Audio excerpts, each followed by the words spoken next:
63 avant Jésus-Christ. Dans le royaume du Pont, aussi appelé Mithridate, qui gouverne toute la partie autour de la mer Noire, qui résiste encore et toujours à la Légion romaine, et doit épouser... Monime. Je suis vachement plus jeune que lui dans les faits et je vais naturellement développer des sentiments pour le fils du roi. Zipharès.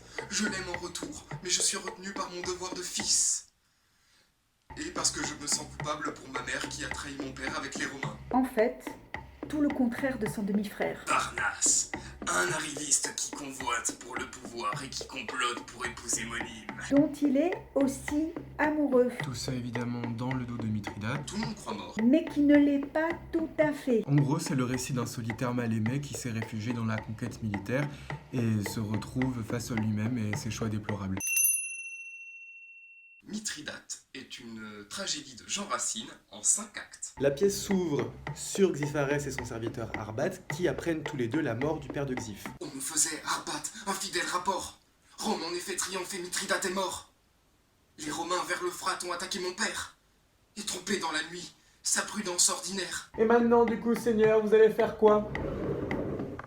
Prendre la tête du royaume? Quoi, ce vieux truc? Mais attends, je m'en fous, moi. Je suis très content de ma part. Ah, et du coup, vous allez... Et bah, je vais... Vous allez... Bah, je vais... Vous allez... Je vais épouser Monime. Eh bien, Seigneur? Je l'aime et ne veux pas plus m'en taire. Puisqu'enfin, pour rival, je n'ai plus que mon frère.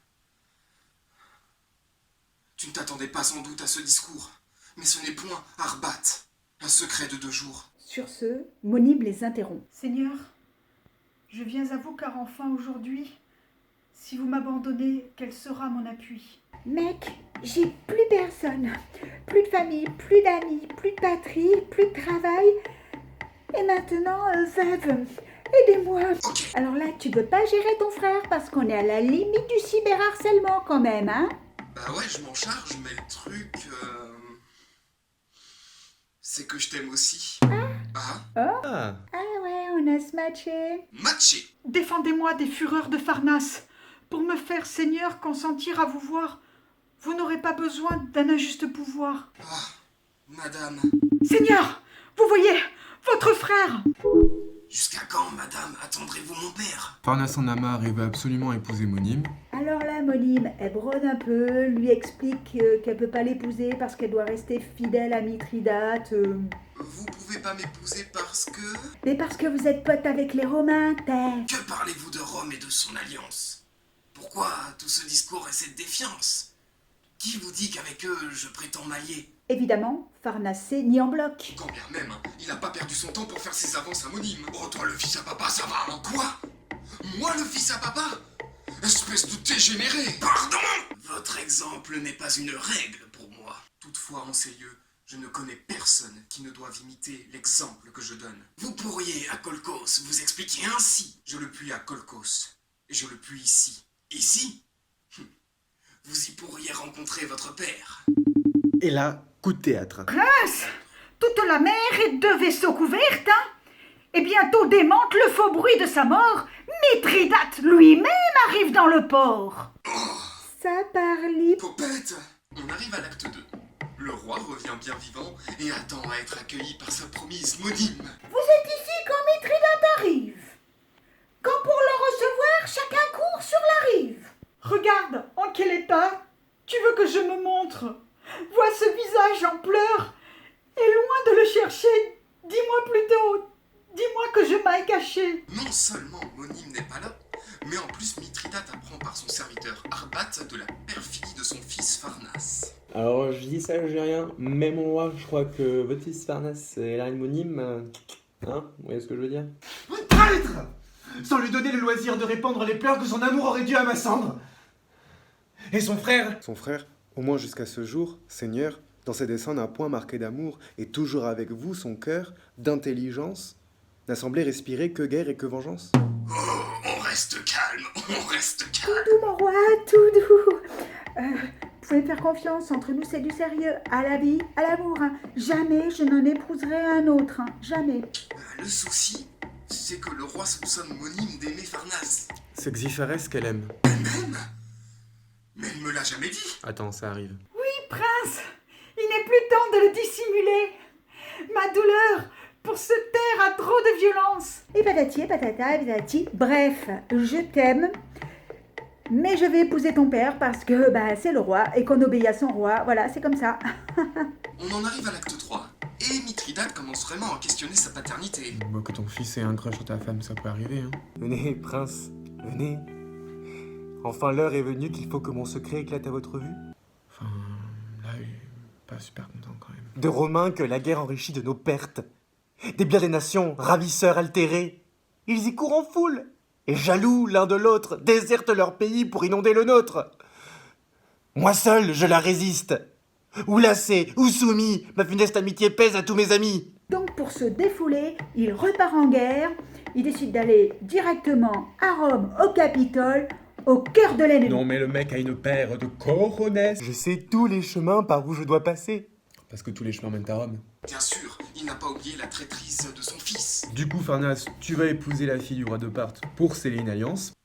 Ah, Ouais, fallait pas le faire chier. Seigneur, je ne vous puis déguiser ma surprise. Voilà, quand même, on en est rendu à une décision extrême. Hein. Mais en entendant cela, le gros lèche-boule de Xiphares y voit une occasion de se débarrasser de son frère amoureux d'homonyme et de montrer sa valeur à son père. Tout mon sang doit laver d'une tache si noire. Mais je cherche un trépas utile à votre gloire. Et Rome, unique objet d'un désespoir si beau, du fils de Mithridate, est le digne tombeau. Ok, donc c'est décidé, Xiphares part à la guerre avec moi, et Farnas épouse la fille du roi de Parthe, et tout le monde est content de cette décision, parce que vous êtes mes fils et que vous êtes fidèles à votre père. Je sais que tu veux pas y aller parce que t'aimes ma femme, espèce de petit merdeux. Mais Xiphares, Seigneur, ne vous a pas tout dit.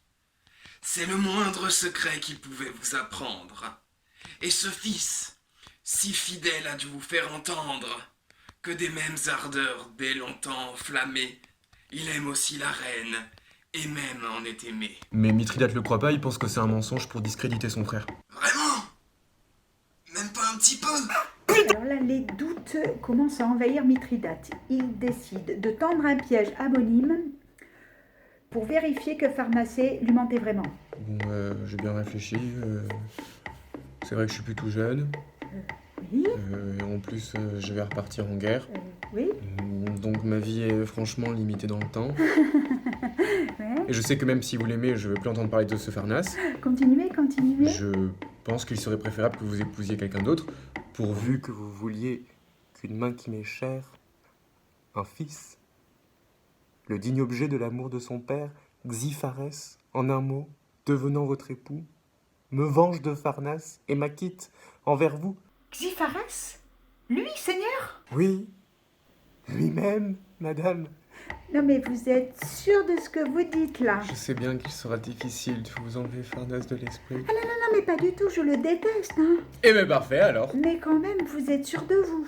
Vous aimez Farnas? Non. Ah mais absolument pas. Eh ben super. Sûr. Farnas. Non. Génial. Si vous voulez que j'aime Xiphares, Vous l'aimez? si le sort ne m'eût donné à vous, mon bonheur dépendait de l'avoir pour époux. Avant que votre amour m'eût envoyé ce gage, nous nous aimions. Seigneur, vous changez de visage? Acte 4. Monime est un peu chamboulée, elle sait plus trop ce qu'il faut croire là. Mithridate était-il sérieux? Ou était-ce un piège? Le roi feignait, et moi découvrant ma pensée. Xiphares arrive et confirme malheureusement ses craintes. C'est maintenant qu'il faut vous dire adieu. Adieu, vous? Oui, madame. Et pour toute la vie. Papa a tout compris. Je ne sais pas comment. Aïe, eh bien... Qui est le sale traître? Ah ben ça, Si je le voyais devant moi, je le... c'est moi. Ah, si vous saviez, prince, avec quelle adresse le cruel est venu surprendre ma tendresse. Quoi? Madame? C'est vous? C'est l'amour qui m'expose. Sur ce, Xiphares conseille à Monime d'épouser Mithridate. Sinon, il pourrait se montrer virulent. Là, Mithridate enfonce bien le couteau dans la plaie. Il lui dit qu'elle n'a pas le choix et qu'elle est tenue par son devoir d'épouse. Profitez du moment que mon amour vous donne. Pour la dernière fois, venez. Je vous l'ordonne. N'attirez point sur vous des périls superflus pour un fils insolent que vous ne verrez plus. Non, hein. Quoi non? Bah là, non, hein. Pardon, mais là, vous dépassez les bornes, hein. Eh ben, si je dois mourir, eh ben d'accord. Ah ouais? Ouais, Vous êtes sûr? oui. Et je vous quitte. Elle me quitte! Et moi, dans un lâche silence, je semble approuver son insolence. Il est un peu contrarié. Homonyme. Oh, mon fils. Inutile courroux. Et vous, Romain? Quel triomphe pour vous! Si vous saviez ma honte! Et qu'un allié fidèle de mes lâches combats vous porta la nouvelle! Seigneur, tous vos soldats ne veulent plus partir. Pharnace les retient, Pharnace leur révèle qu'à Rome vous cherchez une guerre nouvelle. Seigneur, tout est perdu. Les rebelles, Pharnace, les Romains sont en foule autour de cette place. Mais quoi? Le voilà enfin, le dernier acte. Les Romains sont aux portes d'Athènes et tout semble perdu. Mais nos protagonistes n'abandonnent jamais. Enfin, Mithridate commence à perdre un peu espoir. Et là, je commence une légère dépression. Ah! Madame, où courez-vous, hein? Quels aveugles transports vous font tenter sur vous de criminels efforts, hein? Je suis en train de suivre les infos en direct. Et là, Xiphares, mon doux Xiphares, il est mort. Comment ça, je suis mort? Pourquoi je suis le dernier au courant? Xiphares est en vie et n'en point douté. L'événement n'a point démenti mon attente. Que je n'aurai pas la nouvelle sanglante, il est mort, et j'en ai pour garant trop certain son courage et son nom trop suspect aux Romains. Donc là, Monime, elle perd tout espoir. En d'autres termes, elle développe des pensées suicidaires. Et je vis, et j'attends que leur sang baigné, Pharnace des Romains revienne accompagner, qu'il étale à mes yeux sa patricie de joie. La mort au désespoir ouvre plus d'une voie. Et elle refuse de rejoindre Pharnace et balance un hashtag Balance ton Pharnace. C'est toujours de ma faute de toute façon. Depuis le début de cette tragédie, c'est moi le méchant de l'histoire et je suis le bel épée. Et là, je vire aussi Phonime, parce qu'elle commence vraiment à me gonfler, celle-là. Hein. Je peux me débrouiller toute seule, je peux prendre mes décisions toute seule, je suis une grande fille, ok? Alors, laissez-moi mourir à la fin.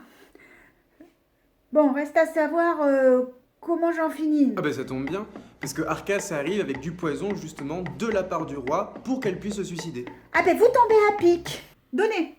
Arcas, dites au roi qui me l'envoie que de tous les présents que m'a fait sa bonté, je reçois le plus cher et le plus souhaité. Ah, cette joie de mourir me laisse perplexe. Mais comment ça? Mourir heureux dans les tragédies, ça n'existe pas. Maîtresse de moi-même, il veut bien qu'une fois je puisse de mon sort disposer de mon choix. Ah, c'est si beau, l'émancipation de la femme. Attends, quoi? C'est ça que t'appelles l'émancipation? Arrêtez, arrêtez! Arbat débarque et accomplit l'ordre de Mithridate. Empêchez Monime de se suicider. J'y comprends plus rien. Il peut pas être plus clair, le Mithridate, là? Cessez, vous dis-je, et laissez-moi, madame, exécuter les volontés du roi. Vivez.